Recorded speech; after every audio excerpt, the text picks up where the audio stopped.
Hello traders, how are you? कैसे हैं आप लोग? दोस्तों, जैसा मैंने आपको सारे टारगेट्स दिए थे यूरो यूएसडी में, वो अचीव हो गए। सारे के सारे टारगेट्स 800 और उसके ऊपर तक के टारगेट दिए थे, वो अचीव हो गए। लेकिन मैंने आपको 747 पे एक बार प्रॉफिट बुक करा दिया था। ठीक है, अभी के लिए सिनेरियो इसमें मेरे को क्लियर नहीं है एज ऑफ नाउ, क्योंकि डॉलर इंडेक्स की अगर मैं बात करता हूँ तो सबसे पहले यह था कि भाई 25 बेसिस पॉइंट रिड्यूस होना चाहिए। 25 बेसिस पॉइंट रिड्यूस हो गया, और इसका इम्पैक्ट हमें सुबह सुबह मॉर्निंग में, सुबह से लेकर शाम तक देखने को मिला। तो ये इम्पैक्ट कब आना चाहिए था? आफ्टर रिजल्ट्स आने चाहिए थे, आफ्टर मॉनेटरी पॉलिसी आना चाहिए था। लेकिन जो बात की चीज़ है वो पहले हो गई। अब जब रिजल्ट आया तो कोई बहुत ज़्यादा इम्पैक्ट हमें देखने को नहीं मिला यहाँ पे। अब ये गिरा क्यों नहीं? उसके बाद भी ये इसलिए नहीं गिरा क्योंकि जो फॉरवर्ड गाइडेंस नाम की एक चीज़ होती है, यानी जो स्टेटमेंट आती है आपकी, उस स्टेटमेंट में फेड के जो चेयरपर्सन है पावेल साहब, उन्होंने बोला कि भाई अभी हम दिसंबर के अंदर, उनका जो स्टेटमेंट था उसके अकॉर्डिंगली ये लग रहा है कि दिसंबर के अंदर हम इंटरेस्ट रेट को रिड्यूस नहीं करेंगे। इंटरेस्ट रेट को रिड्यूस नहीं करेंगे, डिपेंडिंग ऑन द डेटा। उन्होंने बोला अगर मान के चलो डेटा बहुत ज़्यादा ख़राब आ जाते हैं तो ही हम इसमें रिड्यूस करेंगे 25 बेसिस पॉइंट, अदरवाइज हम अभी जल्दी में नहीं है। कोई भी एक्शन हम लेना नहीं चाहते जल्दबाजी में, ठीक है ना, जिससे इकोनॉमी के ऊपर इम्पैक्ट आए, तो इसलिए वो रिड्यूस नहीं करना चाहते, जिसकी वजह से डॉलर आपका यहाँ पे थोड़ा बहुत संभल गया है। लेकिन संभलने के बाद इसमें अभी कोई ऐसा फर्दर प्राइस एक्शन समझ में नहीं आ रहा जिसके बेसिस में आज हम यूरो यूएसडी में पोजीशन बनाए। तो इसको आज हम एज इट इज छोड़ेंगे यहीं पर ही। जीबीपी यूएसडी मेरे लिए बाय है। क्यों? चाहे कोई भी न्यूज़ आए। अच्छा, मॉनेटरी पॉलिसी आई। मॉनेटरी पॉलिसी में सुदर्शन भाई, बिल्कुल आपका मैसेज मैंने अभी देखा मॉर्निंग में, आपने जो कल कमेंट किया था। First of all thank you so much कि आपने कमेंट किया। सो दूसरा, आपकी क्वेश्चन का आंसर किया भाई इम्पैक्ट क्या होगा। खैर, इम्पैक्ट जो आना था वो आ गया, लेकिन मैं आपको समझा देता हूँ कि रिड्यूस होने के बाद ही जीबीपी क्यों नहीं गिरा। क्योंकि जब जीबीपी में बात हो रही थी रिड्यूस होने की इंटरेस्ट रेट, तो ये यहाँ पे भी गिर गया था, इसी कारण की वजह से गिरा था। और अगर मैं बात करूँ पहले, पहले भी ये इसी कारण की वजह से, ये वाला दिन मेरे को अच्छी तरह याद है, जब बैंक ऑफ इंग्लैंड का एक मेंबर आते हैं बैंक के, और बोलते हैं कि भाई नहीं, अभी हमें इंटरेस्ट रेट रिड्यूस करना चाहिए। और एंड्रू बिली साहब, हाँ, बैंक ऑफ इंग्लैंड के गवर्नर ही आते हैं, एंड्रू बिली साहब बोलते हैं कि भाई हम लोग इंटरेस्ट रेट रिड्यूस करेंगे। ठीक है ना, उसी कारण से आपका ये जीबीपी गिर गया था। अब 97% ये प्रोबेबिलिटी थी, जब आपका ये मॉनेटरी पॉलिसी आनी थी ना बैंक ऑफ इंग्लैंड की, उससे पहले एक दिन पहले 97% प्रोबेबिलिटी थी, यानी लोग ये उम्मीद 100% कर रहे थे कि भाई 0.25 बेसिस पॉइंट गिरेगा गिरेगा।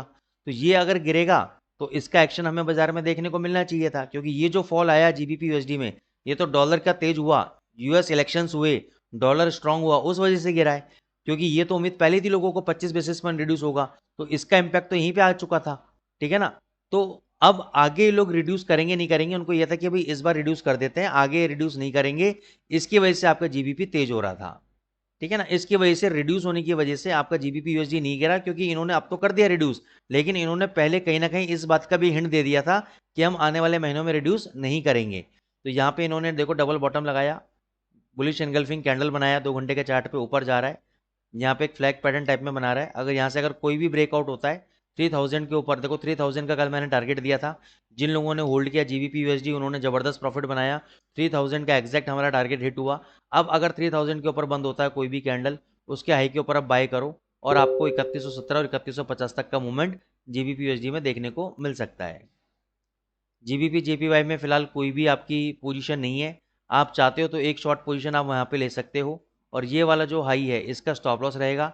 इसका हाई है 199.56, तो ये स्टॉप लॉस के साथ आप शॉर्ट पोजीशन ले सकते हो। ये 196 तक आपका नीचे आ सकता है।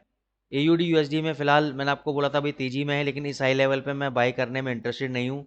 और 6673 तक आ गया, बहुत बढ़िया है, लेकिन अभी भी फिलहाल कोई मेरी तरफ से इसमें रिकमेंडेशन नहीं है। 3899 पे मैंने इसको परसों बिकवाया था, कल 3890 पे बिकवाया था, वीडियो जाके देखो। कल लो लगाया 3850 का, 40 पे आपको मिले, और क्या चाहिए यार। 3960 का एसएल दिया था, तो मेरे हिसाब से तो ये अभी भी नीचे आना चाहिए, लेकिन इसको कल ही गिर जाना चाहिए था। तो एक ट्रेड देना चाहूँगा मैं आपको छोटा सा, कि आप यहाँ पे 1.3883 पे बाय कर लो।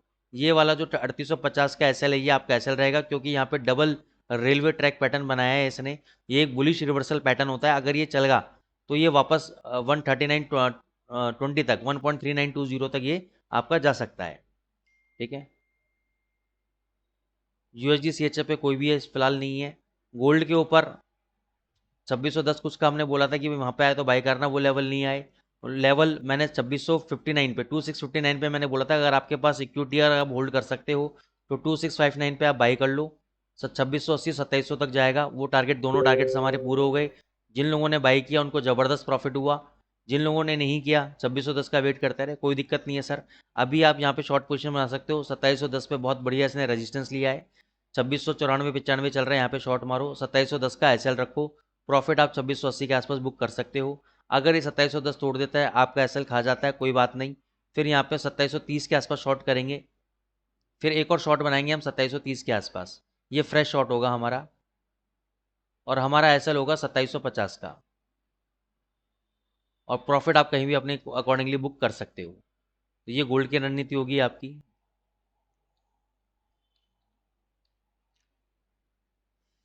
यूएसडी जेपीवाई में भी शॉर्ट पोजीशन बनती है, तो ये शॉर्ट पोजीशन आप ले सकते हो।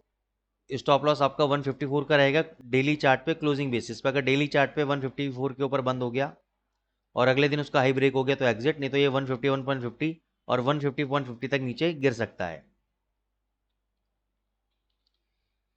ETH USDT ऑलरेडी भग चुका है, नीचे नहीं आया और भग रहा है सर, कोई भी ट्रेड नहीं है, करेक्शन आने दो, थोड़ा सा पैटर्न बनने दो, तभी कुछ करेंगे। अभी तेजी का ही माहौल है इसके अंदर।